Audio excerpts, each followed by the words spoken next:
ಇನ್ನು ಪೆಟ್ರೋಲ್ ಬಂಕ್ಗಳಲ್ಲಿ ಜನದಟ್ಟಣೆ ಬೇಡ, ಹೆಚ್ಚಿನ ಸಂಖ್ಯೆಯಲ್ಲಿ ಜನ ಸೇರೋ ಅವಶ್ಯಕತೆ ಇಲ್ಲ.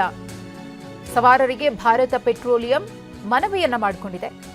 ದೇಶದಲ್ಲಿ ಪೆಟ್ರೋಲ್ ಡೀಸೆಲ್ ಕೊರತೆ ಇಲ್ಲ. ತೈಲ ಕೊರತೆಯ ಬಗ್ಗೆ ಬರ್ತಾ ಇರುವಂತಹ ವರದಿಗಳು ಸಂಪೂರ್ಣ ಆಧಾರ ರಹಿತ ಅಂತ ಹೇಳಿ ಭಾರತ ಪೆಟ್ರೋಲಿಯಂ ಹೇಳಿರುವುದು. ಸಾಕಷ್ಟು ದಾಸ್ತಾನು ಇದೆ, ಅಗತ್ಯವಿದ್ದಾಗ ಮಾತ್ರ ಖರೀದಿ ಮಾಡಿ, ದಾರಿ ತಪ್ಪಿಸುವ ಸುದ್ದಿಗಳ ಬಗ್ಗೆ ಎಚ್ಚರಿಕೆಯನ್ನು ವಹಿಸಿ ಅಂತ ಹೇಳಿ ಬಿಪಿಸಿಎಲ್ ಮನವಿಯನ್ನು ಮಾಡಿಕೊಂಡಿದ್ದಾರೆ. ಅದಕ್ಕೆ ಸಂಬಂಧಪಟ್ಟಂತೆ ಪ್ರಕಟಣೆಯನ್ನು ಕೂಡ ಹೊರಡಿಸಲಾಗಿದೆ. ಭಾರತ ಪೆಟ್ರೋಲಿಯಂ ಕಂಪನಿಯ ಮನವಿಯನ್ನು ಗಮನಿಸ್ತಾ ಇದ್ದೀರಿ. ಎಲ್ಲ ನಾಗರಿಕರಿಗೆ ಒಂದು ಇಂಪಾರ್ಟೆಂಟ್ ಸಂದೇಶ ಅಂತ ಹೇಳಿ ಅವರು ಪೆಟ್ರೋಲ್ ಮತ್ತು ಡೀಸೆಲ್ನ ಅಭಾವದ ಬಗ್ಗೆ ಎದ್ದಿರುವಂತಹ ವದಂತಿಗಳಿಗೆ ಯಾರೂ ಕಿವಿಗೊಡಬೇಡಿ, ಆ ರೀತಿ ಶಾರ್ಟೇಜ್ ಇಲ್ಲ ಅಂತ ಹೇಳಿದ್ದಾರೆ. ದೇಶದಲ್ಲೇ ಆ ರೀತಿ ಶಾರ್ಟೇಜ್ ಇಲ್ಲ. ನಿಮಗೆ ಯಾವಾಗ ಅವಶ್ಯಕತೆ ಇದೆಯೋ ಆಗ ಮಾತ್ರ ಪೆಟ್ರೋಲ್ ಬಂಕ್ಗಳಿಗೆ ಬಂದು ಪೆಟ್ರೋಲನ್ನು ತುಂಬಿಸ್ಕೊಳ್ಳುವಂತಹ ಕೆಲಸವನ್ನು ಮಾಡಿ, ಅದರ ಹೊರತಾಗಿ ಪೆಟ್ರೋಲ್ ಸಿಗಲ್ಲ ಅಂತ ಆಗಲಿ ಅಥವಾ ಹೆಚ್ಚಳ ಆಗಿಬಿಡುತ್ತೆ ಅಂತ ಆಗಲಿ, ಸಪ್ಲೈ ಆಗದೆ ನಿಂತೋಗುತ್ತೆ ಅಂತ ಆಗಲಿ ಭಯಪಟ್ಟು ಯಾರೂ ಕೂಡ ಪೆಟ್ರೋಲ್ ಮತ್ತು ಡೀಸೆಲ್ಗೆ ಮುಗಿ ಬೀಳಬೇಡಿ ಎಂದಿದ್ದಾರೆ. ವದಂತಿಗಳಿಗೆ ಕಿವಿಗೊಡದಂತೆ ಐಎಎಸ್ ಅಧಿಕಾರಿಗಳ ಮನವಿ. ವದಂತಿ ನಂಬೇಡಿ ಅಂತ ಮೊರೆ ಇಟ್ಟ ಜಿಲ್ಲಾಧಿಕಾರಿಗಳು. ದೇಶದಲ್ಲಿ ಇಂಧನದ ದಾಸ್ತಾನು ಸಾಕಷ್ಟಿದೆ, ಹಾಗಾಗಿ ಆತಂಕ ಪಡುವಂತಹ ಪರಿಸ್ಥಿತಿ ಬೇಡ. ಗಾಬರಿಗೊಂಡು ಖರೀದಿ ಮಾಡೋದ್ರಿಂದಲೇ ಸಮಸ್ಯೆ ಆಗುತ್ತೆ. ಖರೀದಿಯಿಂದ ಸಹಜವಾಗಿ ತಾತ್ಕಾಲಿಕ ಸ್ಟಾಕ್ ಔಟ್ ಆಗುತ್ತೆ. ಇಂಧನ ಅನಗತ್ಯವಾಗಿ ಖರೀದಿಸಿದ್ರೆ ಕಠಿಣ ಕ್ರಮವನ್ನು ತೆಗೆದುಕೊಳ್ಳಲಾಗುತ್ತೆ ಅಂತ ಹೇಳಿ ಎಚ್ಚರಿಕೆಯನ್ನು ಕೊಟ್ಟಿದ್ದಾರೆ. ಜಿಲ್ಲೆಗಳ ಡಿಸಿಗಳು ಕೂಡ ಇದಕ್ಕೆ ಸಂಬಂಧಪಟ್ಟಂತೆ ಮನವಿಯನ್ನು ಮಾಡಿಕೊಂಡಿದ್ದಾರೆ. ಜನಸಾಮಾನ್ಯರಲ್ಲಿ ಇವಾಗ ಖಾಲಿ ಆಗಿಬಿಡುತ್ತೆ ಅಥವಾ ಸಿಗಲ್ಲ, ಮುಂದಿನ ದಿನಗಳಲ್ಲಿ ರೇಟ್ ಜಾಸ್ತಿ ಆಗುತ್ತೆ ಅಂತ ಹೇಳಿ ಹೆಚ್ಚು ಡೀಸೆಲ್ ಪೆಟ್ರೋಲನ್ನು ನೀವು ಖರೀದಿ ಮಾಡಿ ಇಟ್ಕೊಂಡ್ರೆ ಸದ್ಯಕ್ಕೆ ಏನೋ ಅವೈಲೇಬಲ್ ಇರಬೇಕು ಅಥವಾ ಲಭ್ಯವಾಗಬೇಕು ಅಷ್ಟು ಪ್ರಮಾಣದಲ್ಲಿ ಪೆಟ್ರೋಲ್ ಡೀಸೆಲ್ ಸಿಗದೆ ಆಗ ಸಮಸ್ಯೆ ಎದುರಾಗಬಹುದು.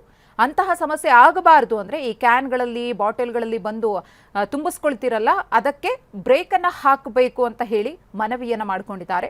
ಒಂದು ವೇಳೆ ಅನಗತ್ಯವಾಗಿ ಹೆಚ್ಚಿನ ಪೆಟ್ರೋಲ್ ಡೀಸೆಲನ್ನು ಖರೀದಿ ಮಾಡಿದರೆ ಅಂಥವರ ವಿರುದ್ಧ ಕ್ರಮವನ್ನು ತೆಗೆದುಕೊಳ್ಳಲಾಗುತ್ತೆ ಅಂತ ಎಚ್ಚರಿಕೆಯನ್ನು ಸಹ ನೀಡಿದ್ದಾರೆ.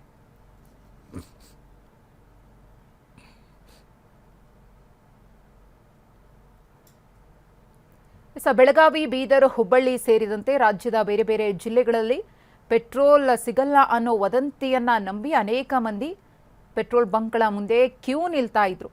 ಸದ್ಯಕ್ಕೆ ಈಗ ಅವರಿಗೂ ಕೂಡ ಒಂದಷ್ಟು ಅವೇರ್ನೆಸ್ ಕ್ರಿಯೇಟ್ ಮಾಡೋ ಮೂಲಕ ಸಮಸ್ಯೆಯನ್ನ ಸರಿಪಡಿಸುವಂತಹ ಕೆಲಸ ಪೊಲೀಸ್ ಇಲಾಖೆಯಿಂದ ಬಂಕ್ಗಳ ಮಾಲೀಕರಿಂದ ಆಗ್ತಾ ಇದೆ. ಗೃಹ ಬಳಕೆ ಗ್ಯಾಸ್ ಬುಕ್ಕಿಂಗ್ಗೆ ಸಂಬಂಧಪಟ್ಟಂತೆ ಒಂದಷ್ಟು ಸಮಸ್ಯೆಗಳು ಎದುರಾಗಿತ್ತು. ಕೆಲವೆಡೆ ತಾತ್ಕಾಲಿಕವಾಗಿ ಈ ಸುಳ್ಳು ಸುದ್ದಿಗಳನ್ನು ನಂಬಿರೋದ್ರಿಂದ ಒಂದಷ್ಟು ಸಮಸ್ಯೆ ಆಗಿದೆ.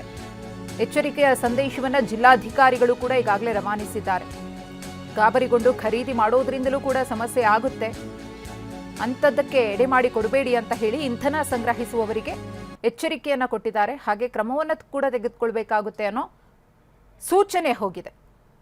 ಹೆಚ್ಚೆಚ್ಚು ಬಂದು ಈಗ ಖರೀದಿ ಮಾಡಿದರೆ ಮುಂದಿನ ದಿನಗಳಲ್ಲಿ ಅದು ತಾತ್ಕಾಲಿಕವಾಗಿ ಅಭಾವ ಸೃಷ್ಟಿಸುವಂತಹ ಸಾಧ್ಯತೆ ಇದೆ.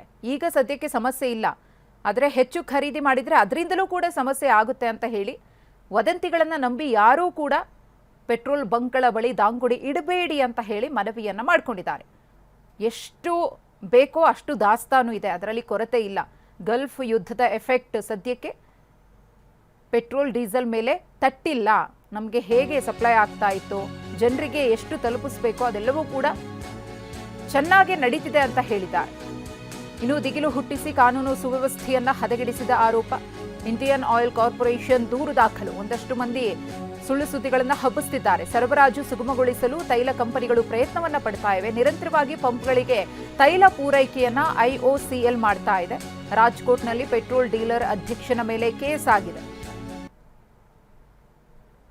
ಒಂದಷ್ಟು ಭಯವನ್ನು ಹುಟ್ಟಿಸ್ತಾ ಇದ್ದಾರೆ. ಪೆಟ್ರೋಲ್ ಸಿಗಲ್ಲ, ರೇಟ್ ಜಾಸ್ತಿ ಆಗುತ್ತೆ, ಸಪ್ಲೈ ಆಗೋದು ನಿಂತು ಹೋಗುತ್ತೆ, ನಿಮಗೆ ಮುಂದಿನ ದಿನಗಳಲ್ಲಿ ಸಮಸ್ಯೆ ಆಗಬಹುದು ಅಂತ ಹೇಳಿ ಯಾರು ಅನಗತ್ಯವಾಗಿ ಸುಳ್ಳು ಸುದ್ದಿಗಳನ್ನು ಹಬ್ಬಿಸುವಂತಹ ಕೆಲಸವನ್ನು ಮಾಡ್ತಾ ಇದ್ದಾರೋ ಅವರಿಗೂ ಕೂಡ ಬಿಸಿ ಮುಟ್ಟಿಸುವಂತಹ ಕೆಲಸ ಇಲ್ಲಿ ಆಗ್ತಾ ಇದೆ. ಅದೇ ಕಾರಣಕ್ಕೋಸ್ಕರ ಯಾರು ಆ ರೀತಿ ಮಾಡ್ತಿದ್ದಾರೋ ಅವರ ವಿರುದ್ಧ ದೂರು ದಾಖಲು ಮಾಡಿಕೊಳ್ಳುವಂತಹ ಕೆಲಸಗಳು ಕೂಡ ಆಗ್ತಾ ಇದೆ. ಈ ಸುದ್ದಿಗಳನ್ನು ನೋಡಿಯಾದರೂ ಜನ ಇನ್ನು ಮುಂದೆ ಪೆಟ್ರೋಲ್ ಬಂಕ್ಗಳ ಮುಂದೆ ಕ್ಯೂ ನಿಲ್ಲೋದನ್ನು ತಪ್ಪಿಸ್ತಾರಾ ಅನ್ನೋದನ್ನು ಕಾದು ನೋಡಬೇಕಿದೆ. ಯಾವುದೇ ರೀತಿಯ ಸಮಸ್ಯೆ ಇಲ್ಲ ಅಂತ ಹೇಳಿ ಸ್ಪಷ್ಟವಾದಂತಹ ಮಾಹಿತಿ ಸಿಕ್ಕಿದೆ. ಡೀಸೆಲ್ ಪೆಟ್ರೋಲ್ಗೆ ನಿಮಗೆ ಪ್ರತಿನಿತ್ಯ ಹೇಗೆ ಸಿಗಬೇಕೋ ಹಾಗೇ ಸಿಗುತ್ತೆ, ಎಷ್ಟು ಪ್ರಮಾಣದಲ್ಲಿ ಸಿಗಬೇಕೋ ಅಷ್ಟೇ ಸಿಗುತ್ತೆ. ಯಾರು ಕೂಡ ಪ್ಯಾನಿಕ್ ಆಗಬೇಡಿ ಅಂತ ಹೇಳಿ ಸ್ಪಷ್ಟವಾದ ಸಲಹೆ ಸೂಚನೆಗಳನ್ನು ನೀಡಲಾಗಿದೆ.